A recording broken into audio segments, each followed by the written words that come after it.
My aunt posted a video with my parents, which made me realize that they considered me an ungrateful freeloader, despite the fact that I paid for their comfortable life.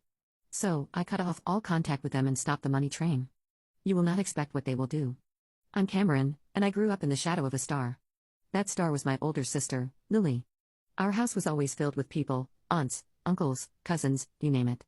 They'd pour into our backyard like ants to a picnic, drawn by the promise of my mom's famous barbecue and the chance to see Lily perform. Our backyard was like a stage, with its neatly trimmed lawn and the big oak tree that provided the perfect backdrop. Dad would fire up the grill, the smell of charcoal and sizzling meat filling the air, while Mom bustled around making sure everyone had a drink in hand. "Lily, sweetie."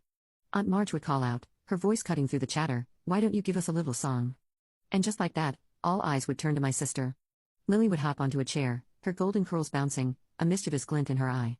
She'd clear her throat dramatically, and then, magic, my heart will go on, she'd warble, doing her best Celine Dion impression. The adults would go wild, clapping and cheering like they were at a real concert. Mom and Dad would beam with pride, Dad often wiping a tear from his eye. Meanwhile, I'd be off to the side, trying to blend in with the bushes. It's not that I didn't want to join in, but every time I opened my mouth to sing, it sounded like a cat being strangled. And poetry? Forget about it.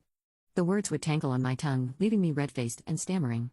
I've heard my relatives whisper that I'm so unlike my sister. It wasn't just the relatives, Mom and Dad made it clear who the star of the family was. While Lily got shuttled from dance classes to singing lessons to art workshops, I was left to my own devices. Not that I minded much, I found solace in the dusty old books that lined our shelves. The only person who seemed to get me was Great Aunt Maggie. She'd find me hiding behind the garage or up in the treehouse, nose buried in a book. "What adventure are you on today, Cameron?" she'd ask, settling down beside me. I'd look up, grateful for the interruption. "Oh, just reading about ancient Egypt," I'd say, showing her the cover of my latest find. Maggie would nod, her eyes twinkling. "You've got a good head on your shoulders, girl.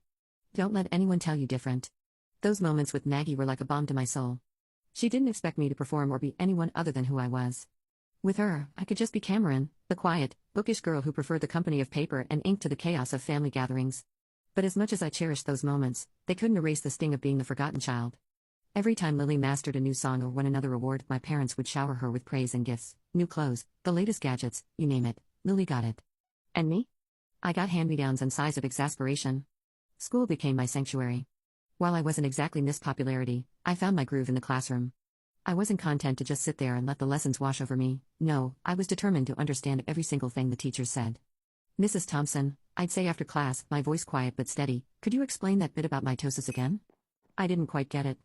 She'd smile, obviously pleased by my interest. "Of course, Cameron. Why don't we go over it together?" If a teacher couldn't spare the time, I'd ask for book recommendations. Soon, my backpack was always bulging with extra reading material. I'd stay up late, poring over those books, determined to master every subject. All that hard work paid off. By the time I hit high school, I was top of my class. For once in my life, I was the best at something. I even made a few friends, other bookworms who didn't mind my quiet ways. As graduation approached, our house became Lily Central. Mom was constantly helping her put together her portfolio for the advertising and PR program at some fancy college. "Oh honey, this campaign idea is perfect." Mom would gush, looking at Lily's work. "You're so talented." I'd roll my eyes and retreat to my room, burying myself in my studies. But one night, during yet another family dinner devoted to Lily's college plans, something in me snapped.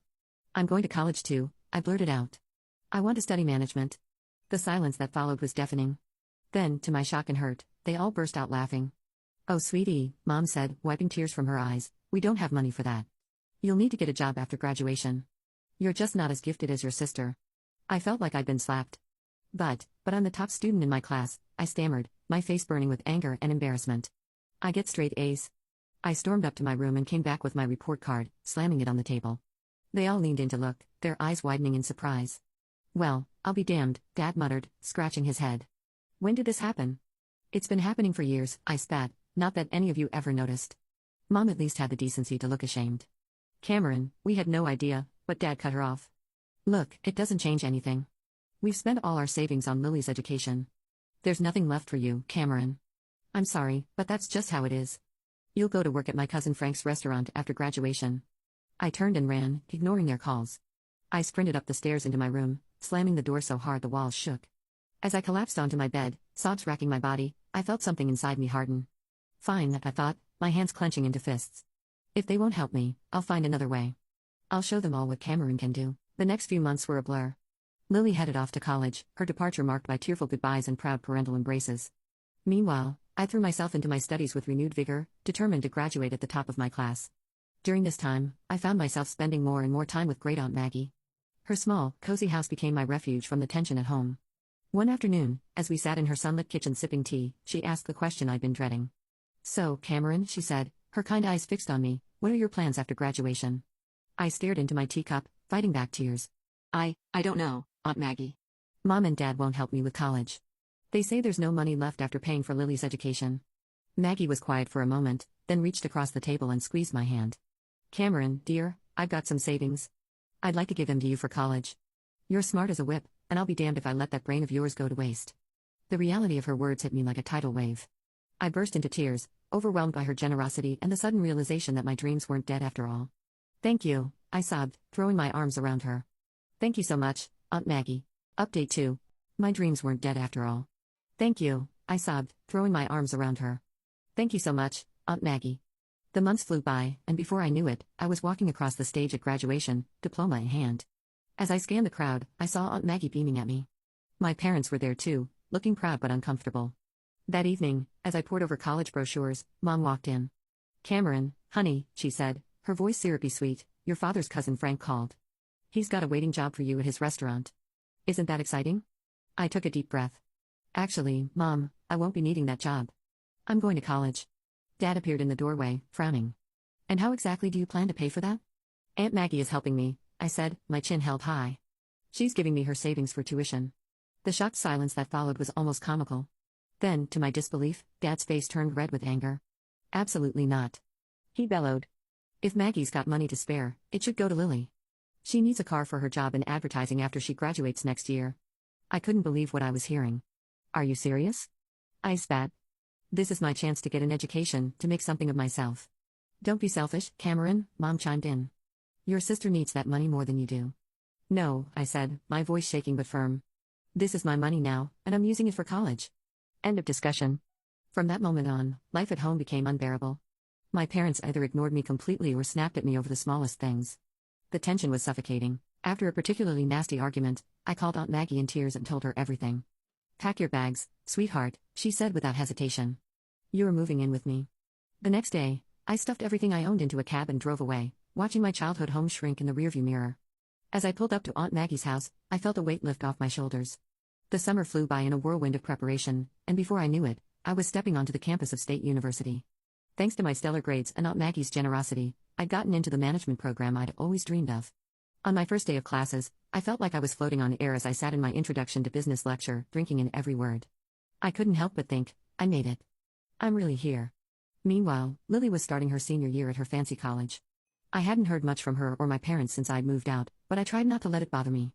I was too busy reveling in my newfound freedom and the excitement of college life. But then, about a month into the semester, Aunt Maggie called me.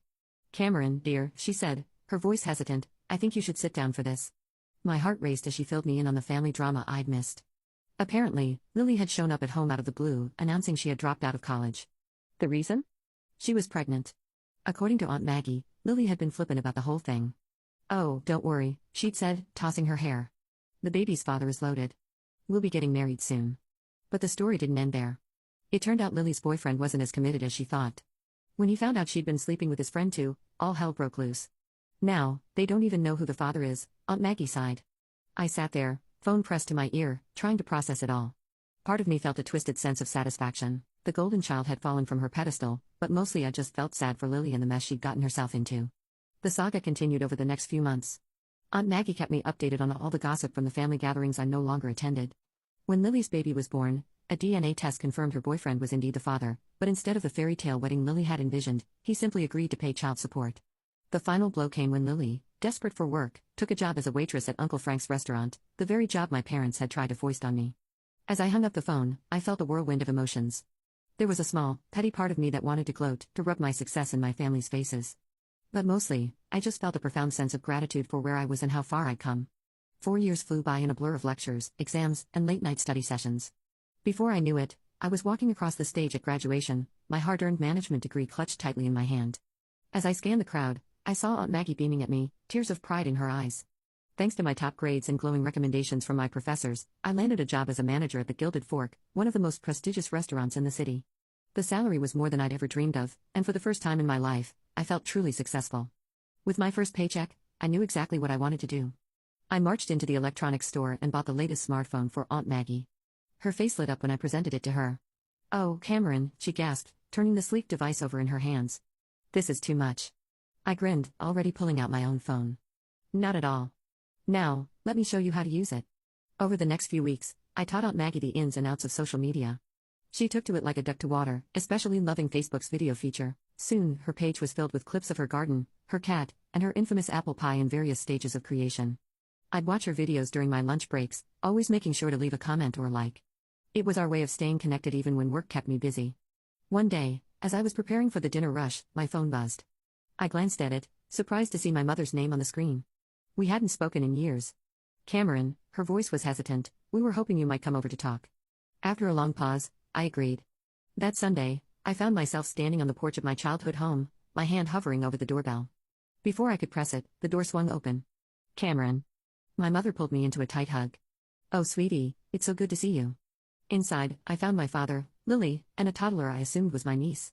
The atmosphere was tense, but not hostile like I'd feared. "You look good, kiddo," Dad said, his voice gruff but warm. "We hear you're doing well for yourself." I nodded, still wary. "I am. I'm a manager at the Gilded Fork now." Their eyes widened at the name of the restaurant. Mom cleared her throat. That's wonderful, dear. Actually, that's part of why we wanted to talk to you." Over the next hour, they apologized for how they had treated me, admitting they'd been wrong to dismiss my potential. Then came the real reason for the reunion. "Cameron," Mom said, glancing at Lily, we were wondering if you might be able to help Lily get a job at your restaurant." I looked at my sister, bouncing her daughter on her knee. She wouldn't meet my eyes. "I'll see what I can do," I said finally. "No promises, but I'll ask." True to my word, I spoke to Mr. Reeves, the restaurant owner, about Lily. To my surprise, he agreed to give her a shot as an administrator. Lily started the following week. I watched her closely, half expecting her to fail or cause drama. Update 3. Lily started the following week. I watched her closely, half expecting her to fail or cause drama, but to my shock, she excelled. She was punctual, efficient, and the customers loved her charm. As the weeks passed, I found myself relaxing around her. We weren't best friends by any means, but we developed a cordial working relationship. Just when I thought I had everything figured out, the universe decided to throw me another curveball, this time, a positive one. Mr. Reeves called me into his office one day. My heart raced, wondering if I had done something wrong. Instead, he grinned at me and said, "Cameron, how would you like to help me expand the business?" Before I knew it, I was overseeing the opening of not one, but 3 new restaurants. My days became a whirlwind of staff meetings, menu tastings, and number crunching. It was exhausting, exhilarating, and everything I'd ever dreamed of. The promotion came with a significant pay bump, and suddenly, I found myself with more money than I knew what to do with. That's when the calls from my parents started. At first, it was just small things. "The roof is leaking," Mom would say, her voice hesitant. "We were wondering if you might be able to help out a little." I was surprised at how good it felt to say yes, to be able to solve their problems with a simple transfer of funds. It started with the roof, then it was a new water heater, and before long, I was funding a complete home renovation. As their financial situation improved thanks to my monthly allowance, the infamous family parties started up again. But this time, when I attended, things were different. "Have you heard about Cameron's latest project?" Mom would gush to the relatives. "She's opening a new restaurant downtown, we're so proud of her." I'd catch Lily's eye across the room, and she'd give me a small smile. She was doing well too, having been promoted to head administrator at the Gilded Fork. "My girls," Dad would say, an arm around each of us, both of them making their old man proud. Part of me wanted to be bitter, to remind them how they treated me before, but a larger part reveled in the warmth of their approval, something I'd craved for so long. As I drove home that night, I felt a sense of contentment wash over me. Finally, after all these years, I had what I'd always wanted: success in my career and the love and appreciation of my family. I was the golden child now. But better than that, I was my own woman, standing on my own 2 feet. It was a lazy Sunday afternoon when my world came crashing down around me. I was scrolling through Facebook, sipping my coffee, when I saw that Aunt Maggie had posted a new video. It was from one of the family gatherings I'd missed due to work commitments. Smiling, I clicked play, expecting to see the usual scenes of laughter and merriment. What I saw instead made my blood run cold. There, in living color, were my parents, their faces flushed with alcohol and self-righteousness. Mom was gesticulating wildly, her voice slurred but unmistakable. "And Cameron, that ungrateful little freeloader," she was saying. "She barely gives us anything. We're not made of money, you know." Dad chimed in, his face red. "That's right. We're doing just fine thanks to our Lily. She's the one keeping that fancy restaurant afloat. Cameron just rides on her coattails. The video continued, with various relatives nodding along, some even adding their own criticisms. Lily sat in the corner, looking uncomfortable but not contradicting them. As the video ended, I sat there stunned. How could they, after everything I'd done for them, all the money I'd given them, how could they turn around and say such awful, untrue things? With shaking hands, I scrolled down to the comments. There, I saw a stream of messages from my parents. Maggie, delete this video right now. You had no right to post this. Take it down immediately. But Aunt Maggie's response made me burst into tears. I don't know how to delete videos, and even if I did, I wouldn't. It's time everyone saw the truth about how you treat Cameron. She's the one supporting you, and this is how you repay her kindness? Shame on you both. I sat there for what felt like hours, replaying the video, reading and rereading the comments. The betrayal cut deep, reopening wounds I thought had long since healed. Finally, I picked up my phone and dialed Aunt Maggie's number. Oh, Cameron, dear, she said when she answered, her voice full of sympathy. I take it you've seen the video. Yeah, I croaked, my voice raw from crying. I can't believe it, Aunt Maggie. How could they? I could hear the anger in her voice as she replied. They've always been like this, Cameron. You just haven't been around to see it. I'm sorry you had to find out this way, but maybe it's for the best. You deserve to know the truth. We talked for hours, Aunt Maggie comforting me as I cycled through shock, anger, and grief. As night fell, I made a decision. I'm cutting them off, I told Aunt Maggie, my voice firm despite the pain in my heart. No more money, no more help. They made their bed, now they can lie in it. The days following the video revelation were some of the hardest of my life. My phone buzzed constantly with messages and calls from my parents, but I couldn't bring myself to answer. Their words, so cruel and untrue, played on a loop in my mind. Finally, after a week of silence, I sent them a brief, cold text. I've seen the video. I know what you really think of me. Don't contact me again. The money stops now. Their responses came flooding in immediately. At first, they were apologetic. Cameron, sweetie, we're so sorry. We didn't mean any of it. Please forgive us. But as the days passed and I maintained my silence, their tune changed. We are your parents, you owe us. Each message twisted the knife deeper, but I stood firm. I'd given them chance after chance, and they'd thrown it all back in my face. It was time to break the cycle. Lily, surprisingly, stayed out of it. At work, she was the model employee, efficient and professional. If she harbored any resentment over the loss of our parents' financial support, she didn't show it. Our interactions remained cordial but distant. I'm not taking sides, she told me one day after a staff meeting. It's between you and them. I nodded, appreciating her neutrality, even if part of me wished she'd stand up for me. But I understood, she had her own child to think about now.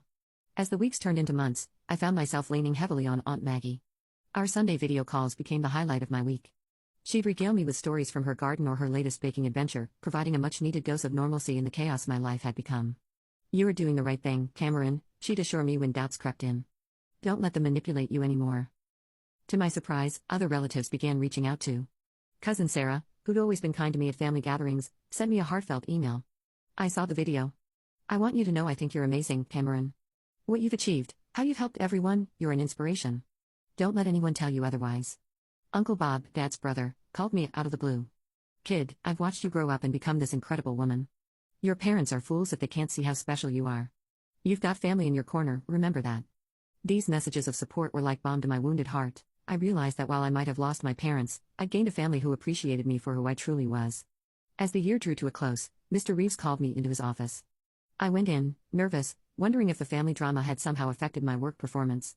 Instead, he smiled broadly and said, Cameron, I'm retiring next year. I want you to take over as CEO of the restaurant group. I stood there, shocked into silence. Finally, I managed to stammer out, Are you sure? He nodded, his eyes twinkling. I've never been more sure of anything in my life. You've earned this, Cameron. You're the reason this business has flourished. It's time you took the reins. As I left his office, my head spinning with possibilities, I realized something profound. The little girl who'd been overlooked and underestimated had grown into a woman who'd surpassed everyone's expectations, including her own. Asterisk, after listening to today's story, perhaps it has raised some new questions in your mind, or maybe it has brought back some old memories. Every day on Reddit, new experiences and moments create fresh stories, and they connect all of us. Everyone has their own unique journey in life, and we all try to understand the world in our own way. These kinds of moments remind us that we are all human, sometimes happy, sometimes sad, and always learning something new. If you enjoyed this story, feel free to share it with your friends. Your thoughts and feedback are always valuable to us, as they motivate us to create even better content. Every story has its own unique angle, and our goal is to understand everyone's perspective and make our content diverse and relatable. Stories like these help us realize that life's journey is different for everyone, and by hearing others' stories, we learn something new. You can also share your own stories with us. Your experiences are valuable to us as well, and if you enjoyed this video, please leave your feedback. We aim to create content that brightens your mind and gives you new ideas every time. If you've already seen this video before, your feedback is still important. With every piece of feedback, we can improve our content and bring a new perspective to our viewers. Today, what we saw was just a small part of the many stories shared on Reddit and across the world. It's a reminder of how we all try to understand life by sharing our experiences with each other. This video was only an example of how we try to connect with others through storytelling, learning about different sides of life. We hope to continue sharing such stories that help us all learn and grow together. Thank you for your time, and don't forget to keep an eye out for more stories coming soon. If you haven't already, please like and follow for more amazing content. Your support keeps us going, and we will strive to bring you more thought-provoking and heartwarming stories. Until next time, take care and stay curious. **